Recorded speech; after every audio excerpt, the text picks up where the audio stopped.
What's going on, family? Black Phoenix checking in. Right now I'm working on the welding skid and I'm squaring it off. And I want to say a couple things about when you get your stuff square.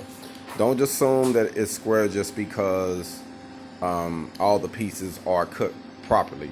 You want to check the square. You want to go side to side, not only just that end and that end, you know what I mean, just not end to end, but you want to go side to side on it. You want to make sure, because you want to make sure everything fits up. And I'm finna do just a small example. You see how you pull it on that one end, you're gonna put it on this end.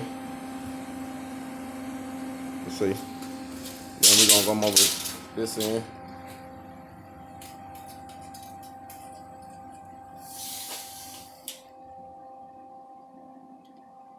See, it's the same. So that's just a tip, man, to keep in mind when you're squaring something. Make sure you do both sides. HogOn.